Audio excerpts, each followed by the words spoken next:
muito bem-vinda no nosso encontro, nosso primeiro encontro, Vozes do Tarô e a Força dos Arquétipos. Hoje estamos aqui para a gente fazer esse primeiro movimento, que é unir o tarô com uma ferramenta que eu amo, que eu adoro, que já tenho trabalhado há muito tempo, com essa filosofia, né, essa linha psicológica que é a psicologia junguiana. Então, para a gente viver esse encontro e até os nossos próximos movimentos, eu convidei uma pessoa maravilhosa, Geralda, que faz parte da minha vida há muito tempo, que me ensina todos os dias, que fazemos trocas de conhecimento, de conceito, de conteúdos. Então, chamei ela para fazer parte desse movimento, trazer toda a contribuição dela. Então, queria que você se apresentasse, Gê. Boa tarde, seja muito bem-vinda. Boa tarde, Karen. Obrigada por estar aqui com você, né? Esse é um sonho antigo nosso, faz anos que a gente fala de fazer, né? E a gente não concretiza, mas um dia chega, né? O dia chega. Então, como a Karen falou, né? A nossa parceria já é de um bom tempo já, né? 2018, mais especificamente, que a gente se conheceu. Bom, o meu nome é Geralda, né? Eu sou consteladora, sou analista junguiana e arteterapeuta.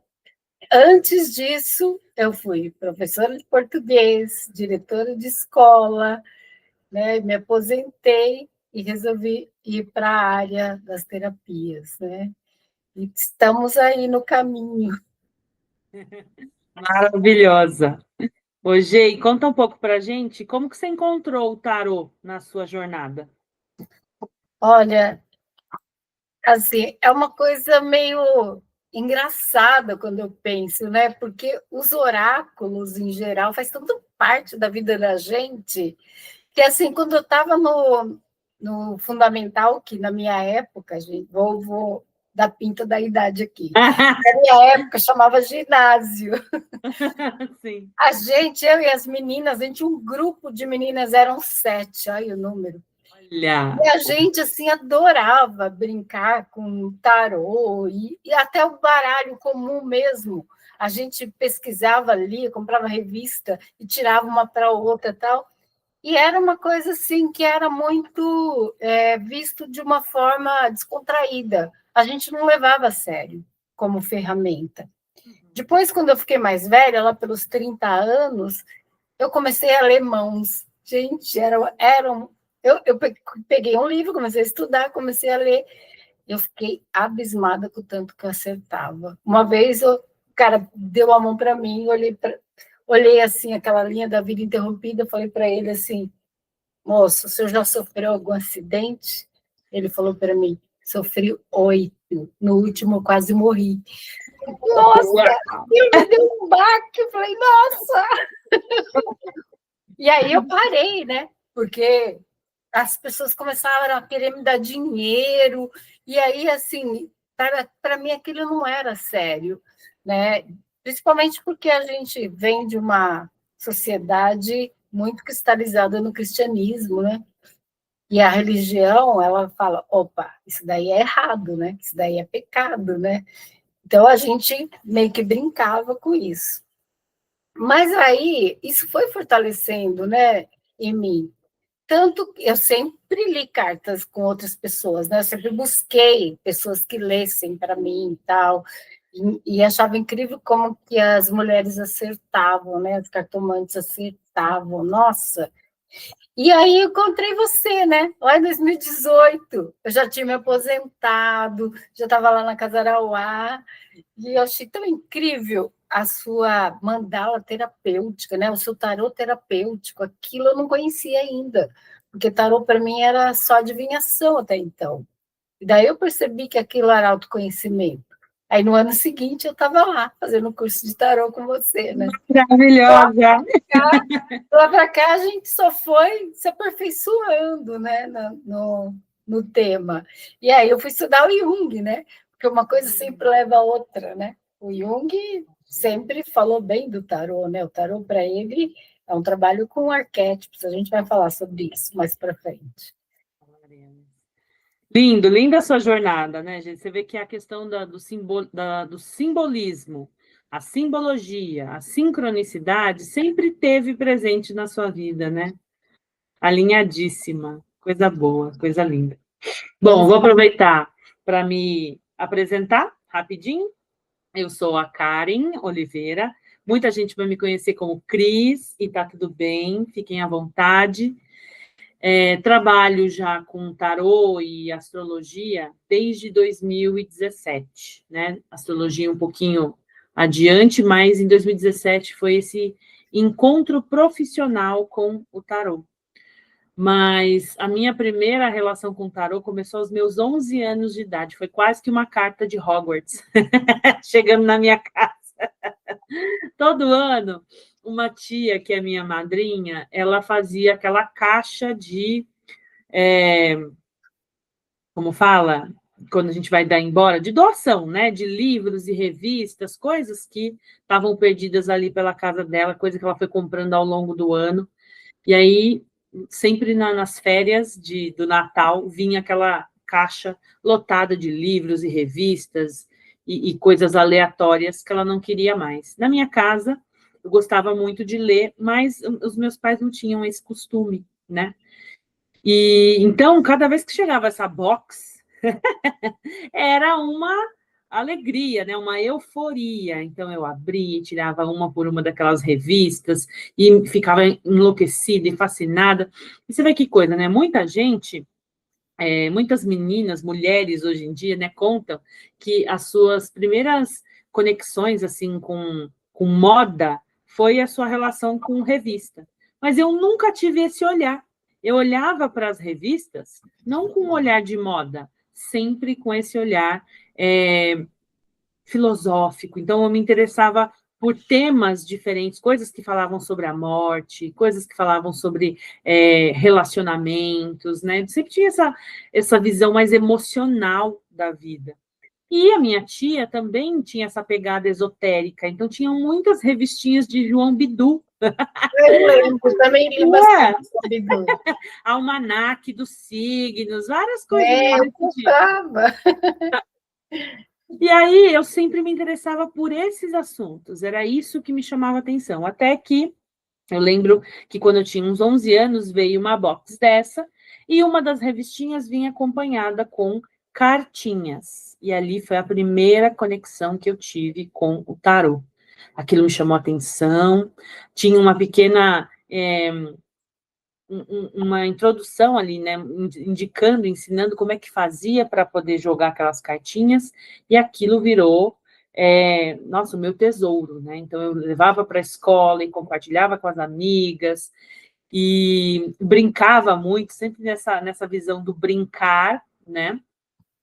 Mas como eu fui uma criança assim muito sensível e muito profunda, eu encarava aquilo com muita seriedade, né? As outras pessoas não, mas eu encarava com muita seriedade. Tanto que eu tenho esse tarozinho até hoje, né? Então, aquilo fazia parte da minha caixinha secreta dos tesouros, né? E aí, quando fui ficando mais adolescente, os temas, né, de namoro, de amor, né, as perguntas que vinham era muito voltada para isso, mas houve uma época da minha vida que eu me conectei com a filosofia espírita kardecista, e assim como a Igreja Católica, né, essa filosofia alinhada com a Federação Espírita, ela não aceita muito, né, essas ferramentas, né? Não via como ferramentas terapêuticas, né? Não sei como que é hoje, mas naquela época é como se a gente estivesse vendendo a mediunidade, né? Então, eu guardei tudo aquilo, porque aquilo tinha uma representação muito importante na minha vida, na minha história. Não consegui me desfazer, não joguei fora, mas eu tinha muito medo. Eu achava que eu estava fazendo algo errado.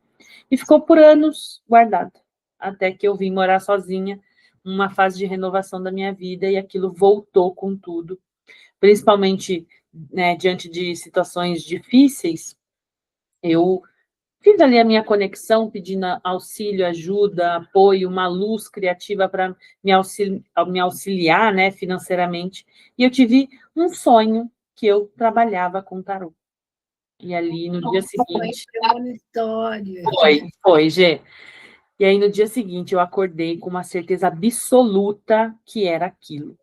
E dali por diante, né, se tornou a minha profissão. Dia 15 de março de 2017. Inesquecível, né?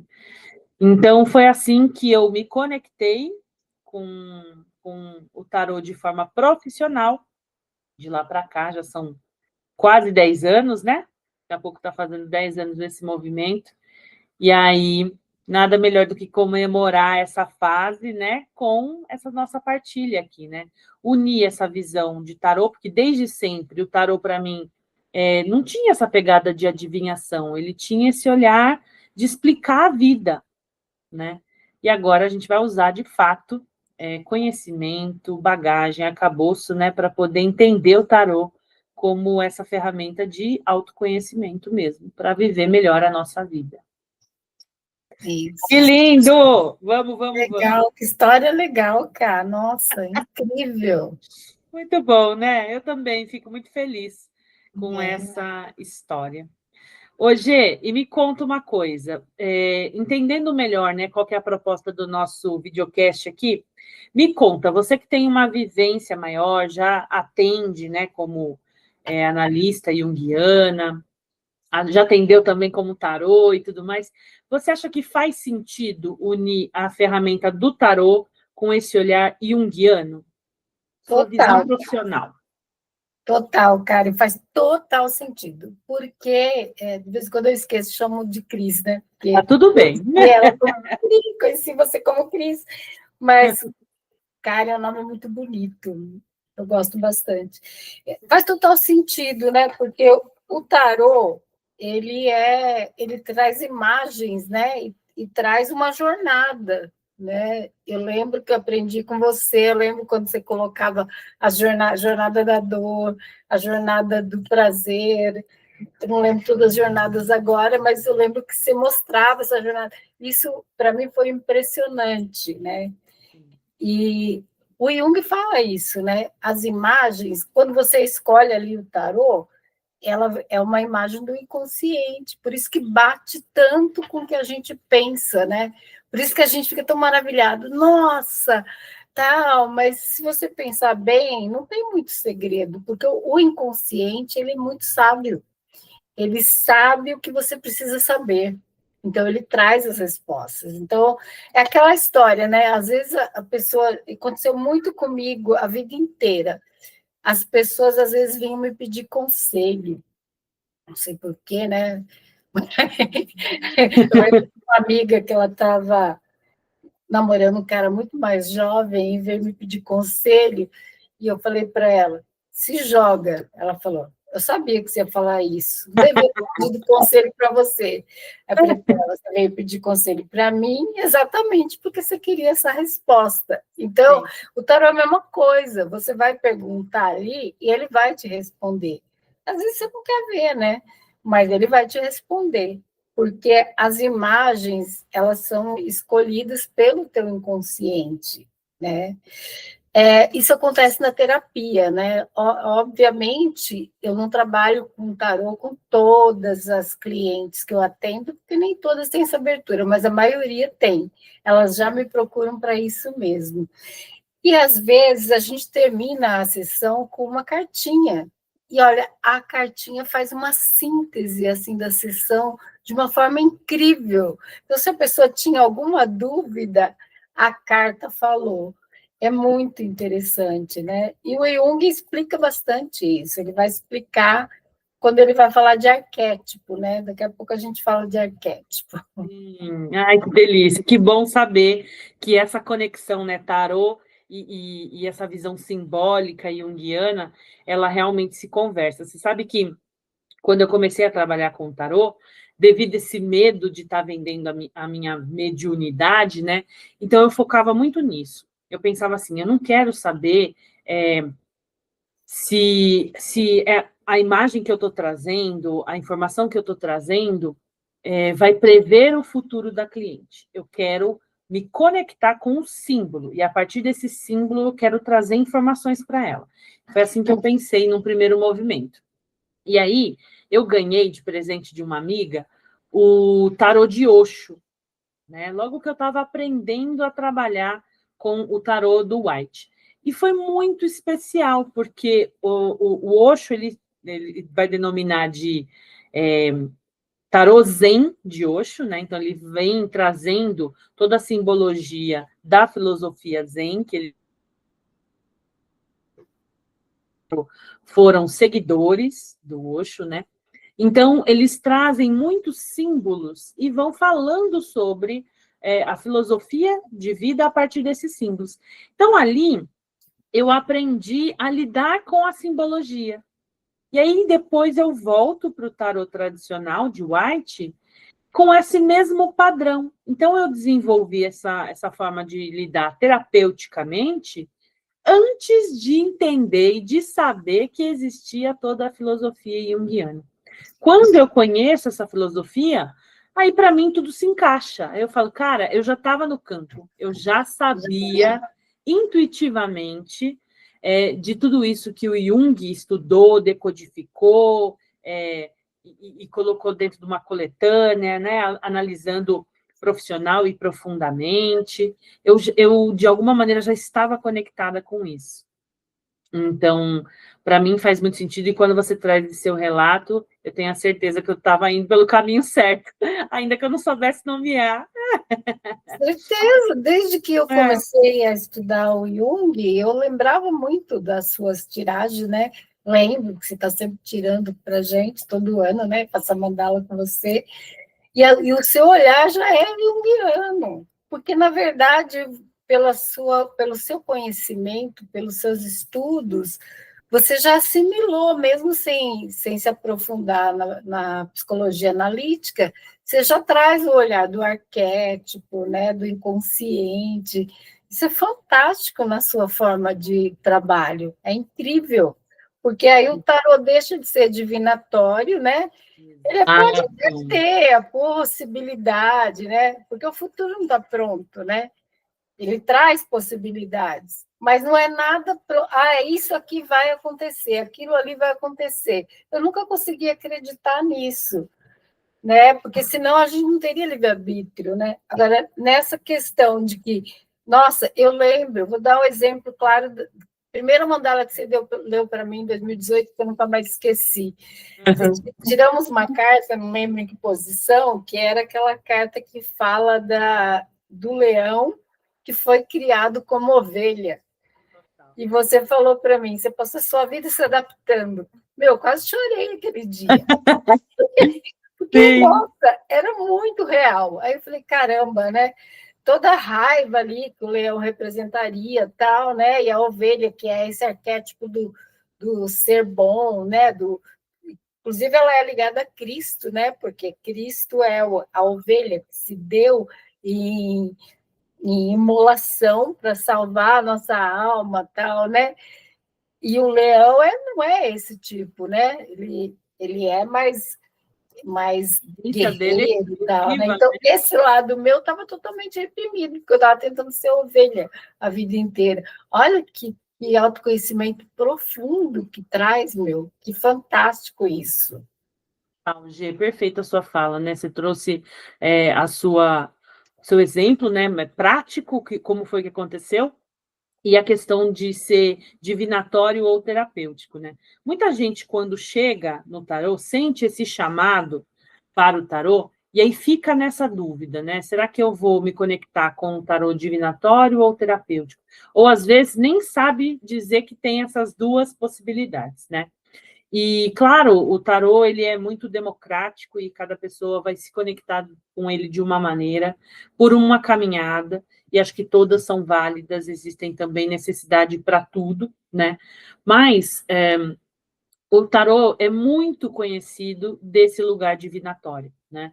Desse lugar onde a gente vai buscar o futuro, muitas vezes para responder questões amorosas, né? Então, o tarô vem muito nas novelas, nos filmes, nos livros, ele sempre vem com essa mística, né? De que, será que tal pessoa está na minha vida, não está? E aí eu vou em busca do tarô para responder isso. Né? É muito válido e está tudo bem, quem gosta de trabalhar assim, mas a gente percebe que ganha-se muito quando a gente consegue ampliar, quando a gente consegue ir além dessa visão do tarô, né? Enxergando ele terapeuticamente, entendendo os arquétipos, que é o que a gente vai conversar aqui ao longo dos nossos encontros, entendendo quanto que isso se aplica na nossa vida prática diária e que eu posso usar essa ferramenta de tarô não só para pensar relacionamento, para pensar tudo na minha vida, para pensar o porquê que eu estou passando por uma fase difícil, o que é que eu preciso aprender para sair daquele padrão repetitivo, de que maneira que eu posso utilizar os meus dons e talentos e trazer ampliação para a minha vida, né? Que processos são esses que eu ainda estou aprisionada, apegada e que está impedindo o meu voo, o meu movimento? Tudo isso eu consigo fazer a partir do momento que eu olho para essa ferramenta de maneira terapêutica, parando de tentar adivinhar esse futuro e passando a se colocar numa posição de responsabilidade pelo meu futuro, que começa no meu presente. Então, se eu quero um futuro diferente, o que eu faço hoje para esse futuro ser diferente? Né? O que eu preciso olhar hoje e transformar hoje, né? Que é muito mais difícil dar de cara com o espelho e entender o que está acontecendo com a gente hoje, do que olhar para frente e pensar possibilidades, hipóteses, muitas vezes até fantasiosas, para o nosso futuro. Né? Então, assim, quando mais nova, eu também busquei carta, e sempre o que eu encontrava era o tarô divinatório. E foram feitas muitas promessas para mim, que era uma menina de 14, 15 anos. E eu fiquei anos presas nessas promessas, né? Pensando, não, mas a moça falou que vai acontecer, que vai rolar, que essa pessoa vai chegar, né? Na minha história, eu sempre tive uma postura muito passiva. Então, eu fiquei na espera desse príncipe encantado que ia chegar e ia transformar a minha vida, né? E eu precisei encontrar no tarô uma ferramenta para eu mesma transformar a minha vida, para eu mesma abrir janelas, portas, caminhos na minha jornada, porque esse príncipe nunca chegou, né? E aí entender que esse príncipe estava dentro de mim, né? Na força do louco, na força do mago, na força dos grandes arcanos, né, do tarô, como, por exemplo, o próprio pendurado, né? Enfim, a morte, né? Então, acho que dá para entender bem essa diferença, né, entre o divinatório e o terapêutico quando a gente vai para a prática, realmente. Hoje, agora me conta, você comprou o livro, né? Você está com ele aí? Comprei, estou com ele aqui, ó. Olha lá, gente, esse é o nosso livro base, o tarô. Para mim parece espelhado para Para mim não, eu estou vendo, consigo ler ele tranquilo. O tarô e a jornada do herói. Hoje, conta um pouco para a gente, para quem está assistindo a gente, né, o porquê que a gente escolheu essa literatura como base. Então, né, o subtítulo é assim: a chave mitológica para compreender a estrutura simbólica oculta nos arcanos maiores. Então, o ágio, aqui é ágio mesmo que fala, Cris? Eu falo rágio. Rágio, não sei como é que pronuncia direito. Alemão, Ele vai trazer essa questão do simbolismo, né, de cada carta. Ele até agradece aqui no prefácio aquela moça que escreveu Jung e o Tarô, esqueci o nome dela. Eu vi. A Nicole, né? Nicole Sachs, uma coisa assim, né? Nicole Isso. Sachs. Então, Não, eu falei errado, desculpa, é a Sally Nichols. Tá, Nichols é o sobrenome. Isso. Então, ele vai trazendo, né? Ele traz todo um princípio, falando que é o tarô, a estrutura, tudo, conta a origem, depois ele vai pegar carta a carta dos arcanos maiores, né? Então, isso é bem legal, porque vai ao encontro do que a gente gosta no tarô, que é essa ideia do simbolismo, né? Como você estava falando, Cá, Sim. Essa questão da divinação, ok, as pessoas que querem fazer, né? Nada contra, cada um tem suas necessidades, Mas, enquanto você falava, eu lembrei de uma frase do Jung, que ela é muito impactante. Foi para mim, Ai, acho que é para um monte de gente. Ele fala assim: enquanto você não se tornar consciente, o inconsciente vai dominar a sua vida e você vai chamá-lo de destino. nossa, olha, me arrepia. Essa frase, para mim, foi muito impactante, porque durante muito tempo da minha vida, eu acreditava que eu não tinha poder sobre as minhas escolhas. Eu achava que eu não estava fazendo escolha, que tudo era destino. Eu aprendi isso com os meus pais, tal, né? E, na verdade, não, né? Existe uma força externa que, às vezes, impede que a gente realize tudo que a gente deseja, mas a gente também tem força para criar o nosso destino. Então, quando eu busco um tarô só divinatório, isso parece, para mim, né, como nós mulheres, que a gente tem discutido bastante isso, essa questão do patriarcado, né, tal, a gente se enfraquece, né, porque a gente perde o nosso poder de realizar o que a gente sonha para a gente, né, de realizar o nosso destino, né.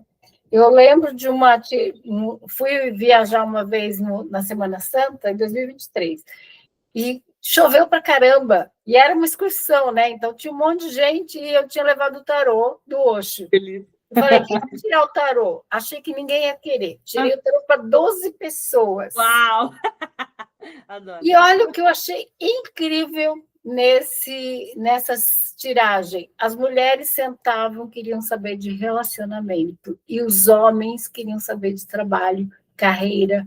E fiquei pensando, até quando nós mulheres vamos ficar nessa de que a nossa realização é relacionamento? A gente Perfeito, tem que Gê. pegar os homens, relacionamento é bom? A gente gosta, mas não é só isso a vida, vamos ganhar dinheiro também, né? Total. Nossa, sua fala me Mas eu não sei se lembrou. eu respondi a sua pergunta de falar do símbolo. Sim, deixa eu só complementar uma coisa. Essa sua fala me trouxe uma lembrança da Valesca Zanello, né? Ela fala que os homens, as mulheres são ensinadas a amar os homens, enquanto os homens são ensinados a amar os seus próprios desejos, seus próprios sonhos, né? Então, Exato. olha como o tarô representa exatamente isso, né? Sensacional. Mas sim, Gê, acho que está respondido, porque a gente pensou nessa literatura como base mesmo, né? Dessa viagem, dessa jornada que a gente vai trazer aqui ao longo dos nossos encontros, né? Para olhar um a um desses arcanos, desses arquétipos que estão alinhados a esses arcanos, e em cada encontro, ir evidenciando o que ele vai falar sobre a nossa própria vida, né? Eu acho que é exatamente isso, e você trouxe muito bem. No prefácio desse livro, ele vai citar a Sally Nichols, né? Mas a gente escolheu como base esse livro do Rajo, porque o livro da Sally, eu até tenho ele aqui, mas não peguei, está longe, na próxima eu mostro. Ele toma como referência, como base, o Tarô de Marsella, que quando a gente vai estudar a estrutura, né, do tarô, a gente vai entender que, de fato, o início do tarô na humanidade, que começa ali a partir do século XIV e XV, ele acontece com as cartas do Marsella. Porém, o Marsella, como ele é muito primitivo, vamos dizer assim, ele vai ter desenhos muito sem tantos detalhes simbólicos, né? São desenhos mais planos, assim, né? Poucas cores, desenhos mais tradicionais, muito. Ele vai beber muito da fonte católica, né? Porque ele começa nesse meio eclesiástico. Então, em algum momento a gente aprofunda mais detalhes sobre essa origem do tarô. Mas, então, na hora do estudo, ele acaba sendo mais seco, né, para nosso estudo. É óbvio que dá para estudar, tanto que a Sally construiu uma obra riquíssima fazendo uma conexão aí com o olhar junguiano a partir dessas cartas.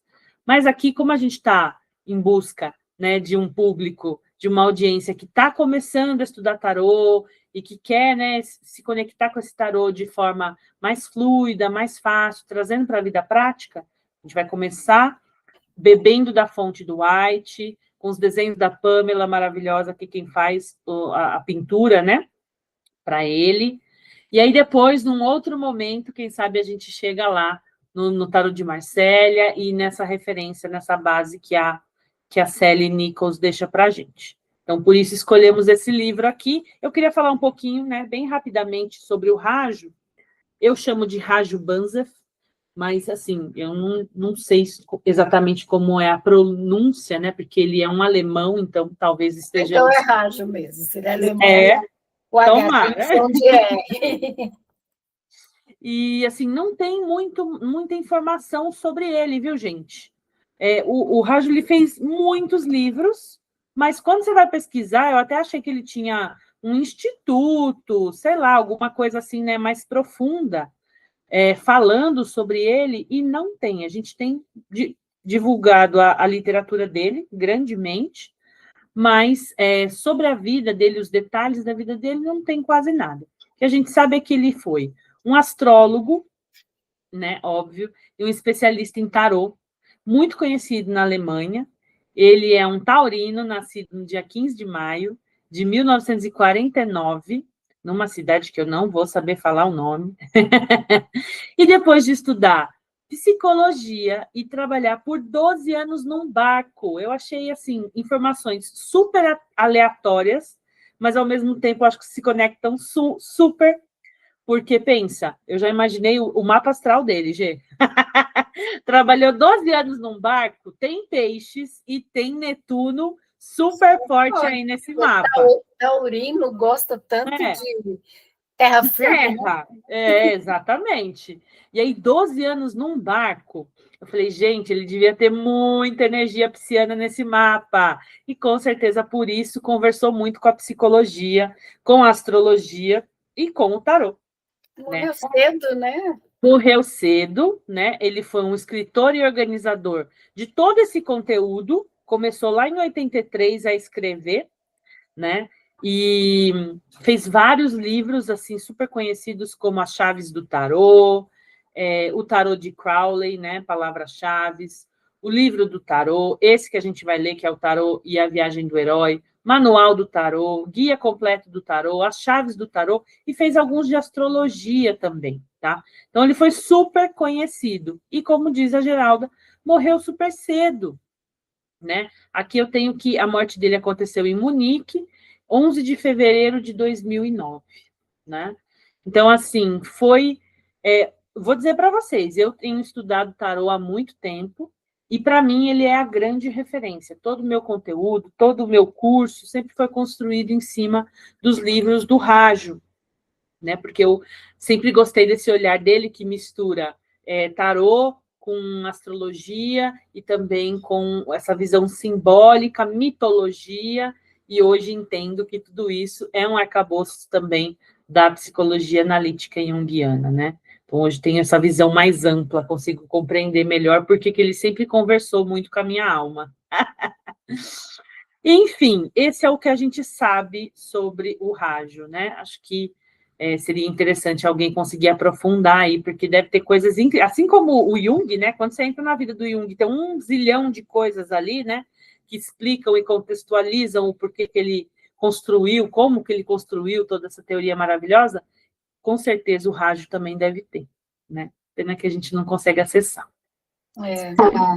Muito bem, agora vamos lá. Me traz aí, Gê. A base desse livro a gente sabe que é a jornada do herói, né? Então, acho que agora é a hora da gente pensar um pouquinho mais na força dos arquétipos a partir dessa jornada do herói, que é algo que está na vida de todos nós, desde criança, todos os filmes, livros, todo o sucesso que a gente já viu nessa vida conversa com essa visão da jornada do herói, mas muitos de nós não sabem, né? Nem sabem que isso tem a ver com tarô. Então, Se você quiser, quando você quiser o projeto aqui, né, a imagem que você me trouxe, mas começa aí, conta para nós do que a gente está falando a partir da teoria da jornada do herói. A jornada do herói é uma coisa que me agrada pra caramba, né? Porque primeiro eu sou da área das letras, então eu estudei literatura pra caramba, eu sempre gostei de filme e tal, né? E depois o meu filho, honrando a mãe que ele tem, né? Ele também foi estudar roteiro cinematográfico e tal, então ele aprofundou mais ainda essas questões.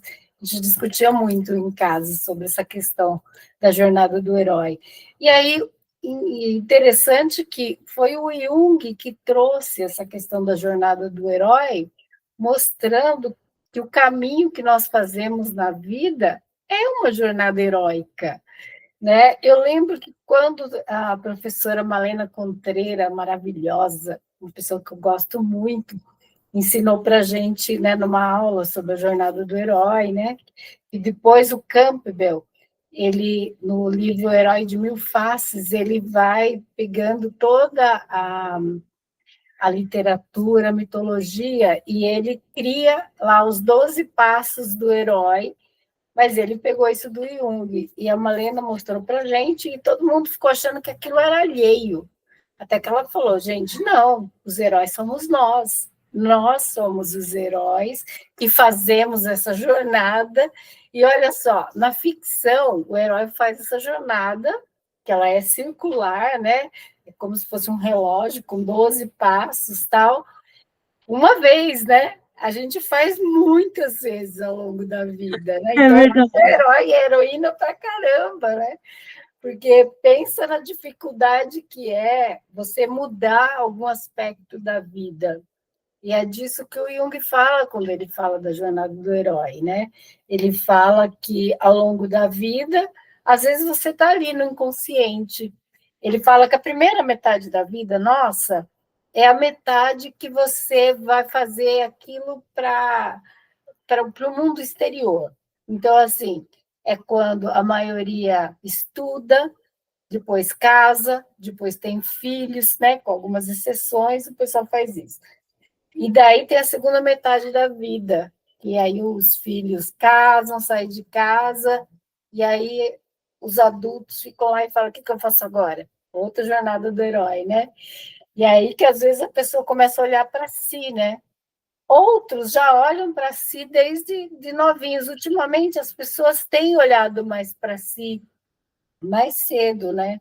O Jung dizia, então, que a metanoia, que é aquela, quando você começa a, a olhar para a sua segunda metade da vida, na época dele começava aos 30 anos, porque a expectativa de vida era menor, né? Hoje, o pessoal começa mais ou menos aos 50, que vai lá no retorno de Quiron, né? Na Uau! astrologia. Está muito alinhada ali com Quiro. Com os 30 tem o retorno de Saturno, né? Que aí você vai olhar mesmo. O Jung fala sobre o retorno de Saturno, ele também gostava de astrologia. Ele chegou até a Total. dizer no livro dele, lá no, porque ele começou a escrever no século XIX, entrou pelo século XX, ele morreu em 62, né? Então, ele pegou essa primeira metade do século XX também. Ele previu a Primeira Guerra Mundial, né? Ele conta que ele sonhou que a Europa estava banhada em sangue antes de começar a Primeira Guerra. Então, ele previu as guerras. Aí ele vai falando sobre essa questão da jornada e começa. Pode colocar aí os 12 passos, porque eu não vou lembrar na ordem, né? Porque ela sempre. Assim, se você assiste o Star Wars, por exemplo, você vai perceber essa jornada, ela está em tudo, está no Harry Potter, né? Está num monte de A Moana, que eu na amo. Moana, nos 12 Trabalhos de Hércules, está na ficção inteira, né? Só que a gente não presta atenção nisso, né? Tem que vir um teórico, chegar lá e dizer, olha, tem isso, isso, isso, né? o Campbell, então, ele foi tornando isso. Eu não enxergo lá sem óculos. Eu não quis colocar o óculos. Eu vou ter que consultar minhas anotações aqui, né? A jornada, ela vai começar, então, né?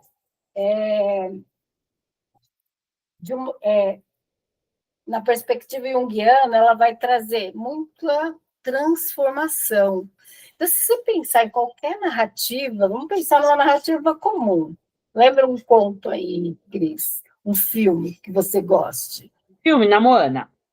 A Moana começa sempre com uma situação ali de que tem um equilíbrio inicial, né? Tá tudo em equilíbrio e tal. Aí acontece alguma coisa que desequilibra, né?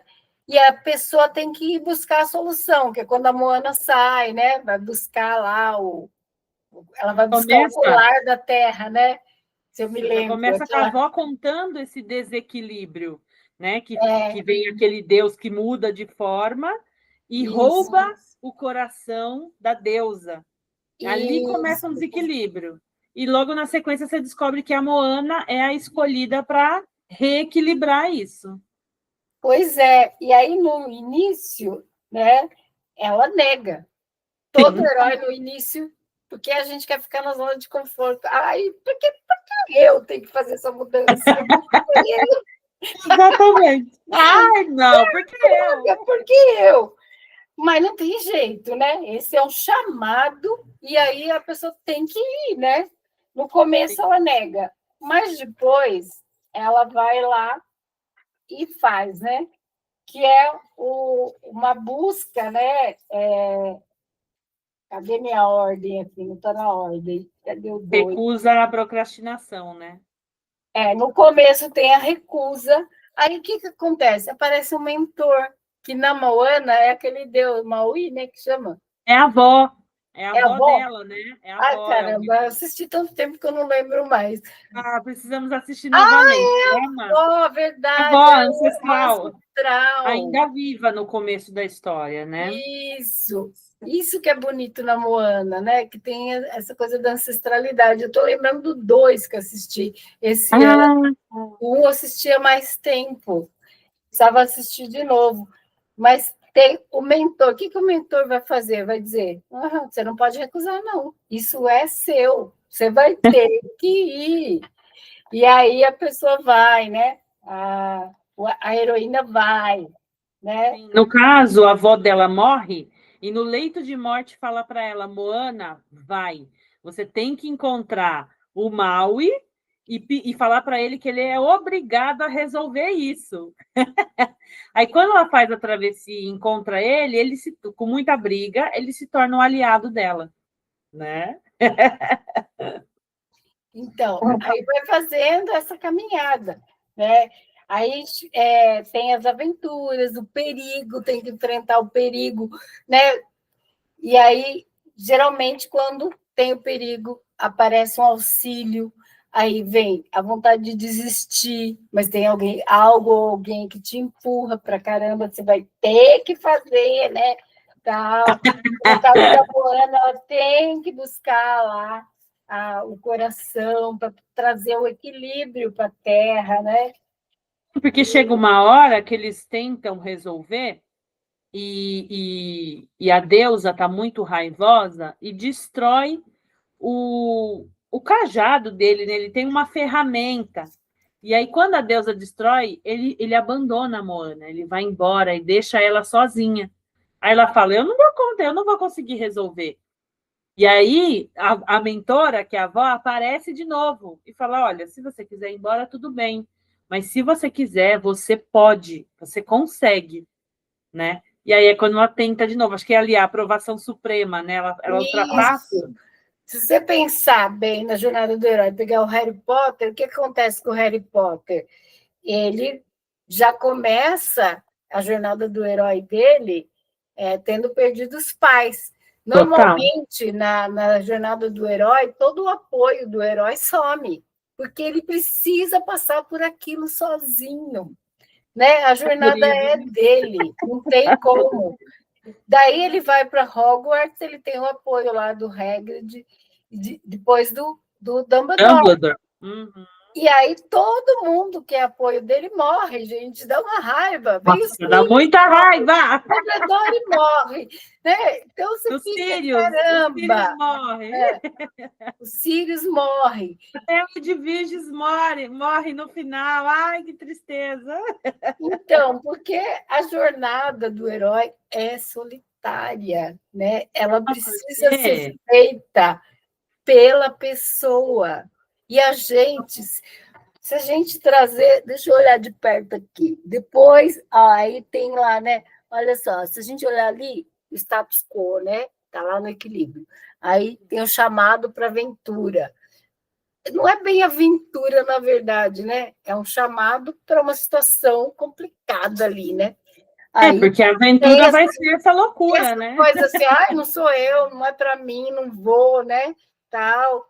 Mas aí vem o mentor. Não, você vai ter que ir. Se a gente pensar nisso, até na jornada de Jesus Cristo tem isso, né? É verdade. Tem. Verdade.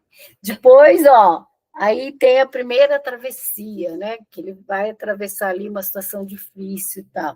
Aí, testes, aliados e inimigos. Aproximação da caverna. Depois, aprovação, a recompensa, o caminho de volta, a ressurreição, olha aí a ressurreição. E o retorno com o elixir. Aqui, ele está pegando o Santo Grau, o Parsifal e Santo Grau, né? Que ele vai buscar o Santo Grau, aí ele volta com o elixir, e aí você volta no começo. Todas as narrativas vai ter essa estrutura. Tem uma estrutura inicial, que é o equilíbrio, depois uma situação que desequilibra, aí uma busca de solução e volta ao equilíbrio inicial transformado. Isso eu ensino meus alunos para eles entenderem como que é uma narrativa. E é lógico que essa narrativa, ela pode, não precisa ter essa ordem. A ordem pode, dependendo da criatividade do autor, né? Ela pode ser mudada a ordem e tal, né? Mas sempre vai ter esses 12 passos em toda a narrativa heróica, né?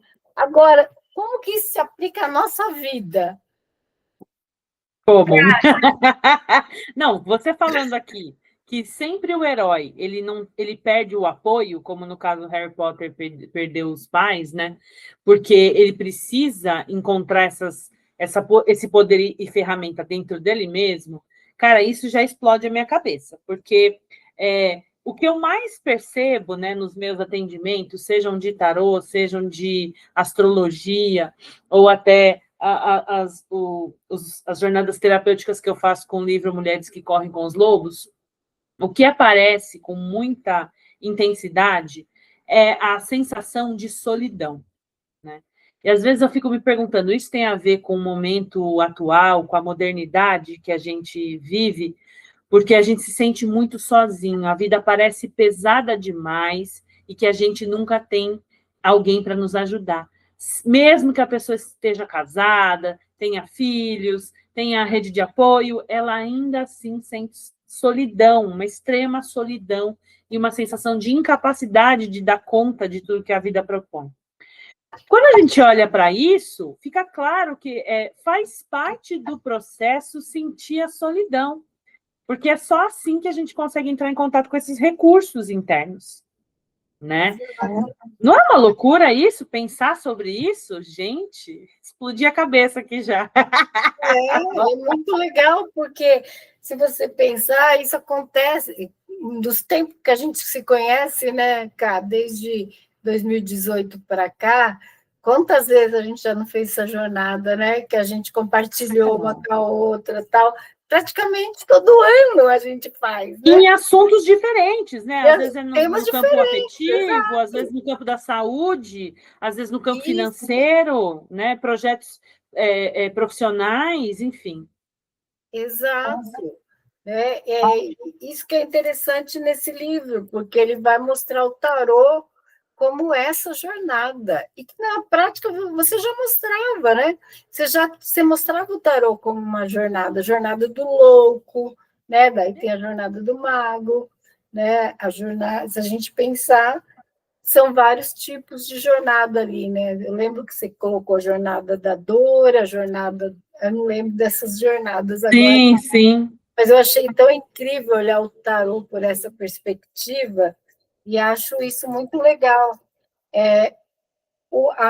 A série Star Wars, né, era um filme, virou uma série, agora uma franquia, como eles chamam, foi toda baseada no Campbell, no Herói de Mil Faces, e no Jung, né? Tanto que tem ali o lado escuro da força, né? E o lado luz da força, Sombra. né? Falando com essa questão das sombras e da luz que o Jung fala, né? Que nós estamos sempre lutando com as sombras. E essas sombras são nossas, né? Não é do outro. É E incrível, né, Gê? essa Porque jornada do herói, assim, muito profunda, né? Porque lutar com a própria sombra, você já faz uma jornada interna, e o que é interessante quando você pega o mito, quem que vai lá para o Hades, que é o submundo? Geralmente são os heróis, né? Eles vão para o Hades, conversam com o deus Hades e a deusa Perséfone lá, né? Depois eles voltam para a superfície totalmente transformado. A série Sandman, que o Neil Gaiman bebeu bastante da mitologia grega e outras mitologias, ele mostra essa saga do Orfeu, indo lá para o Hades, tentando salvar a Eurídice, né? A amada dele, a ânima dele. Esse é um assunto tão incrível que eu ficaria falando disso. sim, dá para a gente pegar um filme por semana e ficar viajando, né? Dá. Nossa, se dá. Delícia. O que eu estou pensando aqui, enquanto você está falando, é que hoje, nós, né, que gostamos de trabalhar nessa área mais terapêutica, desenvolvimento humano, a gente vem enfrentando um desafio que é conseguir se comunicar nas redes sociais, né? Porque é muita gente tentando se comunicar, e mais ou menos que do mesmo jeito, então vira tudo a mesma coisa, né? E muito do que a gente vê como estratégias de comunicação bebe dessa fonte do marketing, do storytelling, né? Que também bebe desse campo dos arquétipos, né? Então, a gente tem ouvido falar, né? Faça a meditação do arquétipo X, Y, Z e tal, até sendo usado de forma um pouco irresponsável, na minha opinião. Mas, então, onde que eu quero chegar trazendo essa observação? Que, no final das contas, poucas pessoas sabem quem é Jung e o que ele fez. Mas que todo mundo, seja através dos livros, dos filmes, da comunicação na internet, das novelas, enfim, de toda a comunicação que a gente tem hoje em dia, todo mundo bebe dessa fonte do Herói de Mil Faces, do Campbell e automaticamente do Jung. E que a gente pode correlacionar isso tudo com o tarô e perceber que o tarô também é uma jornada do herói. Não é demais isso? Demais. Eu amo. O Jung, né? O pessoal às vezes fala assim, porque o Jung era místico, não sei o quê, né? Ele, na verdade, quando você vai estudar a obra dele, não tem nada de misticismo ali. Ele traz tudo para a psique. Ele analisando, né, os mitos e o inconsciente coletivo, aliás, ele que criou esse conceito de consciente coletivo, né? Ele diz que a gente nasce com todo o conhecimento da humanidade acumulado na nossa psique, mas é muita coisa, né? Então, a gente vai acessando aos poucos ao longo da vida, né? E aí ele diz que dentro as imagens do inconsciente coletivo são arquétipos, que vem de arqué, que é o princípio, que é igual arcano, que também vem de arqué, né? Uhum. Que é o princípio de tudo. Então, ele descobriu no trabalho dele que a psique se organiza por símbolo, por imagem, né? E ela é uma forma de linguagem. Isso o Lacan já disse também. O Lacan veio depois, né, do Jung e do Freud. Ele disse também que a psique se organiza como uma linguagem. Acho que até por isso que a gente aprendeu a falar, a se comunicar, né? Tá. Porque a linguagem, quando eu falo isso para meus alunos, explode a cabeça deles, eu falo, quando você fala cadeira, não é a cadeira, é a imagem da cadeira. E eles têm dificuldade, porque o símbolo está tão atrelado ao objeto que a gente não entende que você está falando ali é uma representação, porque a cadeira, né, é essa parte sólida. Quando eu falo cadeira, na mente de cada um vai ter uma imagem diferente, né? Porque ela não é a imagem, ela não é o objeto, ela é a imagem. Isso o Platão já disse. O Jung também é platônico. Ele bebeu bastante da fonte do Platão. E ele vai desenvolvendo a teoria dele, então, mostrando que se a psique se organiza com uma linguagem simbólica, tudo é simbólico, né? E isso é tão interessante, porque às vezes uma coisa pequenininha, que parece boba, e eu acho incrível, às vezes os meus clientes, né, as minhas clientes, que são a maioria mulheres, trazem um sonho, ela fala assim, ah, que sonho maluco, não tem nada a ver esse sonho. Eu falo, ah, tá, então vamos ver se não tem nada a ver, vamos ampliar aí. E no fim tem tudo a ver, né? Entrega tudo! Entrega Porque tudo. a psique também ela não tem passado nem futuro, ela só tem presente e ela não tem uma linguagem lógica, é a linguagem do inconsciente, né? Então, é por isso que parece caótico para a gente, e esse mundo é muito racional, né? O Jung escreveu a obra dele também sem muita preocupação em ter uma linha de raciocínio muito racional. Ele quer mesmo explodir as nossas cabeças. Essa é a função dele, nasceu Agora, para isso. interessante que a Von Franz, que é uma da discípula mais próxima dele, né, a Marie-Louise Von Franz, ela meio que ela reescreveu muita coisa que ele disse, e como ela é mais racional, né, ela é função pensamento, então a obra dela, para mim, particularmente, é mais gostosa de ler, né, porque eu entendo mais. E o Rajo cita bastante a Von Franz aqui no livro, né? Sim, sim, ele traz mesmo. A Von Franz, ela se especializou em estudar os contos de fadas. Ai, Então, ela tem maravilhoso. muito livro baseado nos contos de fadas, e é muito legal estudar ela. Né? O livro que eu estou lendo dela, que chama Por Eternos, ela fala da pessoa que não quer crescer e ela estuda o Pequeno Príncipe. É Uau!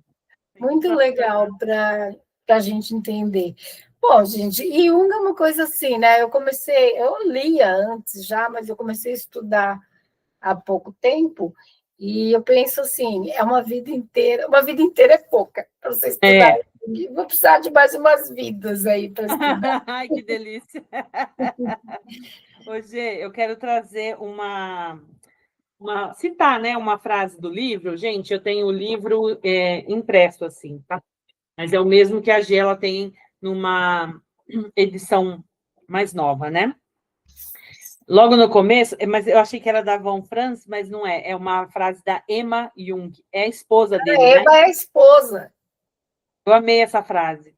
Quando apresentamos um mito ou contamos uma história de fadas, existe para a pessoa que participa, isto é, para quem se emociona com ela, um efeito curativo, pois devido à sua participação, ela é enquadrada numa forma arquetípica de comportamento e desse modo pode chegar pessoalmente à ordem. Eu entendo que uma história, um mito tem a capacidade de transformar a pessoa, né, que se abre para isso. E eu acho que as cartas de tarô também têm esse poder, né, Gê? Me conta como que você relaciona tudo isso que a gente trouxe da jornada do herói com as cartas de tarô.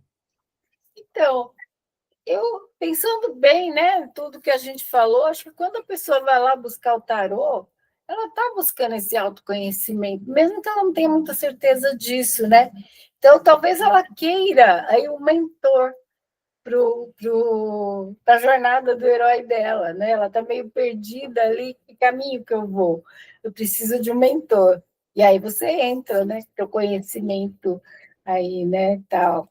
Perfeito essa sua colocação, G, para que as pessoas que estão aqui acompanhando a gente entendam a importância e a responsabilidade do nosso papel enquanto decodificador das cartas, né?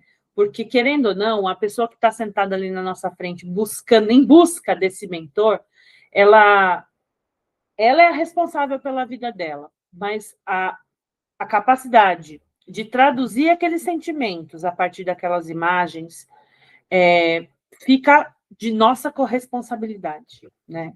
Nós influenciamos essas vidas que passam nas nossas mesas de tarô. Então, é muito importante que a gente entenda o valor, a responsabilidade desse papel e escolha fazer isso de forma madura, responsável. E quanto mais conhecimento a gente adquire, né, na nossa vida, nas nossas experiências, mais preparado a gente vai estar para conseguir, de alguma maneira, ajudar, orientar, facilitar o caminho do outro, né? Exato.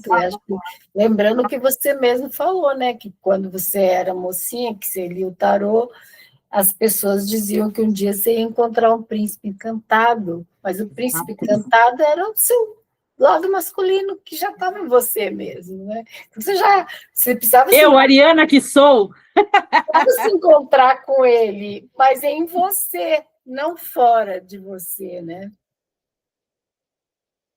É importante isso. Que potente. Nossa, Gê, eu amei. Agora a gente vai seguindo para as considerações finais, e lembrando que esse é só o primeiro, né, de muitos encontros que a gente vai ter aqui, quinzenalmente. Espero vê-las online nos próximos encontros, né, que a gente vai conversando aqui, partilhando, vocês vão comentando também, e vai aproximando essa nossa relação, trazendo as perguntas, né? Já pensou que gostoso de a gente aqui falando e elas trazendo as perguntas, né? Legal. Ajudando a ampliar tudo. Mas traz as suas considerações finais, Gê, sobre esse projeto, sobre essa caminhada, o que a gente pode esperar daqui para os próximos encontros. Eu acho que está um diálogo muito gostoso, assim, né? Talvez nos próximos encontros a gente possa convidar outras pessoas também para participar, para trazer mais conhecimento, né? E bater papo é muito legal, né? Sempre a gente aprende coisas novas também, né? A gente não está aqui ensinando para o nosso público, a gente está aprendendo junto, né? Exato, partilhando. Acessando aqui nosso conhecimento. Isso é muito legal. Eu sinto uma energia muito gostosa. E falar energia. Tem um pouco de ranço com essa coisa de falar energia, sabe? A energia feminina, masculina, né? Energia feminina.